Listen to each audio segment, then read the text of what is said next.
আসসালামু আলাইকুম। প্রথম ম্যাচে নাহিদ রানাকে ৭ ওভার বোলিং করানো হয়েছে। মাইন্ড ইট, এই ৭ ওভার কিন্তু টানা তাকে একটা ৭ ওভারের স্পেল করানো হয়েছে। টানা ৭ ওভার বোলিং করিয়ে তারপর তাকে যে ব্রেকটা দেওয়া হয়েছে, ওই ব্রেকের মধ্যেই পাকিস্তান টিম অল আউট হয়ে গেছে। ২৩ নম্বর ওভার পর্যন্ত টানা নাহিদ রানা বোলিং করে গেছেন। এরপর তাকে যে ব্রেকটা দেওয়া হয়েছে, ৩১তম ওভারে গিয়ে পাকিস্তান অল আউট হয়েছে। এবং নাহিদ রানার মতো একজন ১৪৫ কিলোমিটার প্রতি ঘন্টায় বোলিং করা বোলার ৭ ওভার টানা বোলিং করার পর যে একটা ব্রেক পাবেন, সেটা ক্রিকেট বোলিং বায়োমেকানিক্স বা ইনজুরি ম্যানেজমেন্টের একটা স্ট্যান্ডার্ড প্রোটোকলের জায়গা। আমি একটা এক্সাম্পল আপনাদেরকে দিই।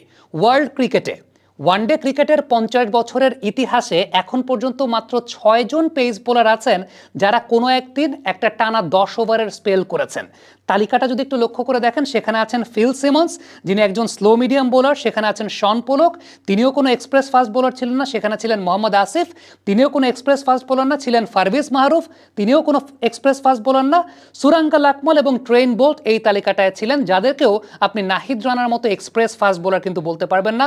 ৫০ বছরের ওয়ানডে ক্রিকেটের ইতিহাসে এই ৬ জন পেস বোলারই শুধুমাত্র কোনো একটা দিন টানা ১০ ওভারের স্পেল করেছেন। এবারে যদি নাহিদ রানার মতো গতি সমৃদ্ধ তারকা বর্তমান প্রজন্মের আমরা চিন্তা করি, তাহলে আন্ড্রেক নরকিয়া কোনো একদিন সর্বোচ্চ তিনি ৭ ওভার বোলিং করেছেন। মার্ক উড কোনো একদিন ওয়ানডে ক্রিকেটে তিনি সর্বোচ্চ ৭ ওভার বোলিং করেছেন। তার মানে স্ট্যান্ডার্ড প্রোটোকল অনুযায়ী বর্তমান সময়েও কিন্তু বড় বড় ফাস্ট বোলাররাও, মানে এক্সপ্রেস ফাস্ট বোলার যারা নাহিদ রানার মতো ৭-৮ ওভারের বেশি বোলিং করেন না টানা, বা স্পেল কখনোই কাউকে টানা ১০ ওভারের স্পেল বোলিং করানো হয় না। একটু 90s-এর পেস বোলারদের দিকে লক্ষ্য রাখতে চাই। শোয়েব আখতার কোনো একদিন তিনি সর্বোচ্চ ৮ ওভারের একটা স্পেল করেছিলেন। ব্রেট লি সর্বোচ্চ ৮ ওভারের একটা স্পেল করেছিলেন। শন টেইট, যিনি এই মুহূর্তে বাংলাদেশের পেস বোলিং কোচ, তিনি সর্বোচ্চ ৬ ওভার বোলিং করেছিলেন। ডেল স্টেন সর্বোচ্চ কোনো একদিন ৮ ওভার বোলিং করেছিলেন। সো আলটিমেটলি একটা ব্যাপারই দেখছেন যে ওয়ার্ল্ড ক্রিকেটে, মানে ৫০ বছরের ওয়ানডে ক্রিকেটের ইতিহাসে এত বোলার এসেছে, এত বোলার গেছে, একদম পেস বোলার সর্বোচ্চ ৬ জন আছেন যারা টানা ১০ ওভারের স্পেল করেছেন। আর শোয়েব আখতার বলেন কিংবা ব্রেটলি বলেন, শন টেইট, তাদেরটাও আমি বললাম যে টানা যদি তারা কোনোদিন সর্বোচ্চ করে থাকেন ৮ ওভার, ৭ ওভার, ৬ ওভার, এটাই তারা করেছেন। কেউ কোনোদিন টানা ১০ ওভার বোলিং করেন নাই। ইভেন আমার কাছে মনে হয় যে নাহিদ রানাকে গতদিন যদি ক্যাপ্টেন বা ভাইস ক্যাপ্টেন মাঠে ১০ ওভার টানা বোলিং করাতে চাইতেনও, টিম স্টাফের শন টেইট সেটা করতে দিতেন না, কারণ তার কাজই ওইটা।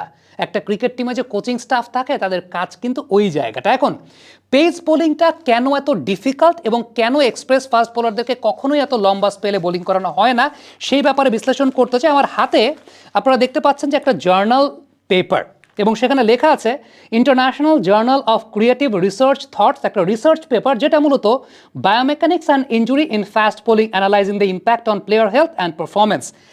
এই জার্নালটা বা এই রিসার্চ পেপারটা যে বিষয়টা বলা হয়েছে, সেটা হচ্ছে একজন পেস বোলার যখন তার পেস বল করার জন্য ফ্রন্ট ফুট ল্যান্ডিংটা করেন, অর্থাৎ ফ্রন্ট ফুট ল্যান্ডিংটা যখন করেন, তখন তার শরীরের মোট ওজনের ৬ থেকে ৯ গুণ ফোর্স জেনারেট হয়। সাপোজ নাহিদ রানার ওজন যদি ৮০ কেজি হয়, তাহলে তিনি যে ফ্রন্ট ফুট ল্যান্ডিংটা করছেন, এই ল্যান্ডিংটাতে ফোর্স জেনারেট হচ্ছে। ধরেন নাহিদ রানার ওজন যদি ৮০ কেজি হয়, তাহলে তিনি যে ফ্রন্ট ফুট ল্যান্ডিংটা করছেন, তাহলে তার চাইতে ৬ গুণ যদি আপনি চিন্তা করেন, প্রায় ৪৮০ কেজি। আর নাহিদ যেই স্পিডে বোলিং করেন, আপনাকে ৮ বা ৯ গুণ কিন্তু ধরে নিতেই হবে, প্রায় ৭০০ কেজির ওপরে ফোর্স তিনি কিন্তু সেই জায়গাটা জেনারেট করছেন। So fast bowling is not easy. এবং এই রিসার্চ পেপারে যে বিষয়টা বলা আছে যে ফাস্ট বোলিংটা হচ্ছে ওয়ার্ল্ডের সবচেয়ে কমপ্লিকেটেড স্পোর্ট, কারণ এই ফাস্ট বোলিংয়ে ৩টা ডিফারেন্ট স্পোর্টের বায়োমেকানিক্স ইউজ করতে হয়। নাম্বার 1 যে বিষয়টা, সেটা হচ্ছে 100 মিটার স্প্রিন্টিং, অর্থাৎ জোরে দৌড়ানো। নাম্বার 2 যে বিষয়টা, সেটা হচ্ছে জ্যাভলিন থ্রো। নাম্বার 3 যে বিষয়টা, সেটা হচ্ছে হ্যামার থ্রো। এই ৩টা স্পোর্টের বায়োমেকানিক্স কিন্তু ফাস্ট বোলিংয়ের ক্ষেত্রে ব্যবহৃত হয়।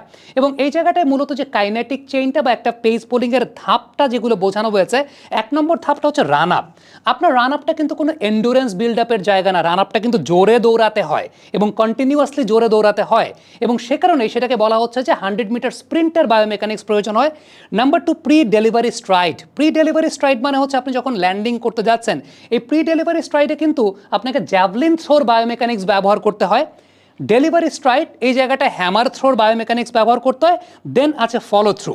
এবং আপনি যদি একটু চিন্তা করে দেখেন যে কোনো একজন পেস বোলার যখন তিনি বোলিং করতে যাচ্ছেন, তার যে অ্যাঙ্গুলার ভেলোসিটিটা শোল্ডার এবং ট্রাঙ্কের উপর ইম্প্যাক্ট ফেলছে, হিপ শোল্ডার সেপারেশন হচ্ছে, এবং ওই যে পা দিয়ে যে আঘাত করছেন গ্রাউন্ডে, যেটা আমি বলছিলাম যে শরীরের 6 থেকে 9 গুণ, বিশেষ করে নাহিদের মতো ফাস্ট বোলার, শোয়েব আক্তারদের মতো ফাস্ট বোলার যাদের বডি ওয়েটের প্রায় 9-10 গুণের মতো, তার মানে প্রায় 700 কেজির ওপরে ফোর্স তারা জেনারেট করছেন মাটির উপরে।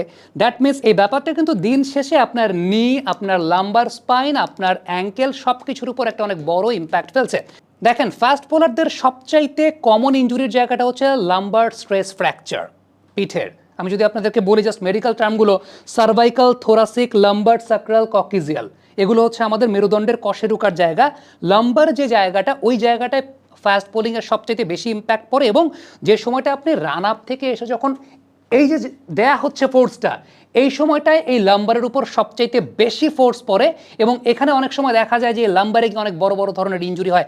হার্দিক পান্ডিয়া একবার বোলিং করতে গিয়ে একদম রান আপে বোলিং করেই ধাপ করে পড়ে গেলেন, সেই ইনজুরি থেকে ফিরতে তার অনেকদিন সময় লেগেছে। এগুলো পেস বোলারদের জন্য একটা কমন ফ্যাক্টর। এবং নি, শোল্ডার, তার হিপ জয়েন্ট, তার অ্যাঙ্কেল, এই সব কিছুই কিন্তু আছে।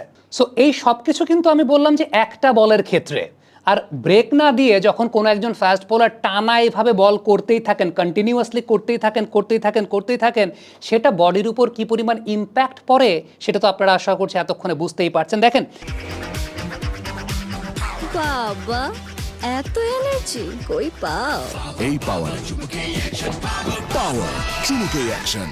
এই রিসার্চ পেপারে যে বিষয়টা লেখা আছে, আমি সামারিটা যদি লাস্টের দিকে আপনাকে একটু পড়ে শোনাই, সেটা হচ্ছে the attainment of high ball speeds requires fast bowlers to perform multiple action simultaneously in a short period of time, অর্থাৎ খুব কম সময়ের মধ্যে সাইমultaneously এই কাজটা করে যেতে হয়। Placing immense physical demand on the body, তার মানে বডির উপর যে ইম্প্যাক্টটা পড়ছে, ফিজিক্যাল যে লোডটা পড়ছে, সেই ব্যাপারে বলা আছে। This may negatively effect performance related parameter such as ball release speed and accuracy. Furthermore, these actions are performed repeatedly and at high intensities during training and competition.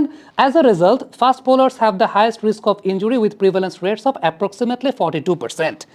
অর্থাৎ আমার কাছে মনে হয় যে খুব সহজ ইংলিশেই বলা ছিল, আপনারা এই বিষয়টা বুঝেই গেছেন যারা ক্রিকেট নিয়ে গবেষণা করেন বা ক্রিকেট নিয়ে থাকতে ভালোবাসেন। আমার কাছে মনে হয় তারা বুঝেই যাচ্ছেন যে এখানে কী বিষয়টা বলা আছে। যেহেতু ফাস্ট বোলারদের, বিশেষ করে নাহিদের মতো ফাস্ট বোলার যারা আছেন, একদম কন্টিনিউয়াসলি ওই প্রসিডিউরটা মেনটেন করতে হয়, একদম বারবার করছেন। সো কতক্ষণ করবেন, তাদের ব্রেক দেয়া, এটা তো শরীর, এটা তো যন্ত্রর মতো কোনো কিছু না, রোবট তো না, এটা তো শরীর। সো আলটিমেটলি ফাস্ট বোলারদের 42% ক্ষেত্রে এমনি ইনজুরির রিস্ক থাকে, একটা বল করলে ইনজুরির রিস্ক থাকে ফাস্ট বোলারদের। সেই জায়গাটায় নাহিদ রানার মতো পেস বোলার টানা 7 ওভার বোলিং করেছেন, আফটার দ্যাট তার তো ওই জায়গাটায় মানে ব্রেক তো তিনি পাবেন। আমি ওয়ার্ল্ড ক্রিকেটের এক্সাম্পল আপনাদেরকে দিলাম, একদম ওয়ার্ল্ড ক্রিকেটে 50 বছরের ইতিহাসে ওয়ানডে ক্রিকেটে এখন পর্যন্ত মাত্র 6 জন বোলার আছেন যে 10 ওভারের টানা স্পেল করেছেন অ্যাজ আ ফাস্ট বোলারদের কথা বলছি। সো আলটিমেটলি ব্যাপারটা কিন্তু ওই জায়গাটাতে সায়েন্স বলছে, বায়োমেকানিক্স বলছে, এবং পেস বোলারদের যে ওয়ার্কলোড ম্যানেজমেন্ট নিয়ে চিন্তা করা হয় সেই জায়গা থেকে বলছে যে আলটিমেটলি নাহিদ রানাকে 7 ওভার বোলিং করানো হয়েছে। আফটার দ্যাট তাকে যে ব্রেকটা দেওয়া হয়েছে, সেই ব্রেকের সময় Nahid Rana, Pakistan ultimately all out হয়ে গেছে, এবং এই ব্রেকটা তো তিনি প্রাপ্য। এখন নাহিদ রানাকে কি আজকে একটা দিনে আপনি বোলিং করাবেন? নাকি নাহিদ রানাকে আপনাকে ফিট রাখতে হবে, তাকে আপনাকে সতেজ রাখতে হবে, যাতে বড় কোনো ধরনের ইনজুরি না হয়। সেই সমস্ত ইনজুরি ম্যানেজমেন্ট বলে একটা কথা আছে, এবং শন টেটের মতো লোক যখন এই লাইন আপটাতে আছেন অ্যাজ আ কোচ, ডেফিনেটলি তিনিও যেটা অ্যালাউ করবেন না। এবং মাঠে যখন পেস বোলার সংক্রান্ত কোনো ডিসিশন হয় যে কে কতক্ষণ বোলিং করবে, কার কী অবস্থা, টিম অ্যানালিস্ট থাকেন, সেই টিম অ্যানালিস্টরা কিন্তু একদম ওই বিষয়গুলো কোট করেন যে আজকের দিনে কতগুলো বল করা, কোন স্পিডে নাহিদ রানার জন্য কোনটা তার রেঞ্জের মধ্যে আছে, এরপরে তাকে থামতে হবে। শন টেট সেই জায়গাটা আছেন। আমি ডেফিনেটলি মনে করি অ্যালান ডোনাল্ডের সময় থেকে, ইভেন ওটিস গিবসনের সময় থেকে আসলে এই বিষয়টা নিয়ে, এই বিষয়গুলো নিয়ে অনেক বেশি মাত্রায় কাজ করা হচ্ছে। অ্যালান ডোনাল্ড সেটাকে একটা অন্য পর্যায়ে নিয়ে গিয়েছিলেন, শন টেটও সেভাবেই কাজ করছেন।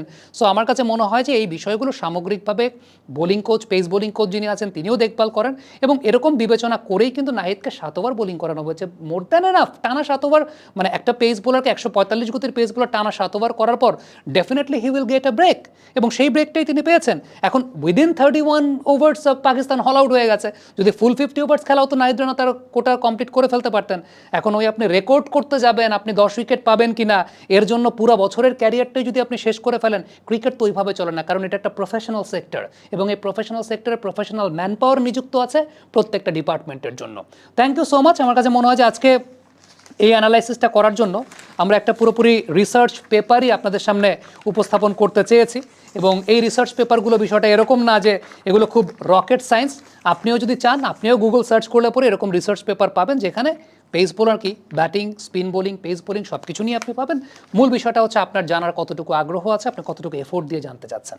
কমেন্ট বক্সে আপনাদের মন্তব্য মতামত জানতে চাই।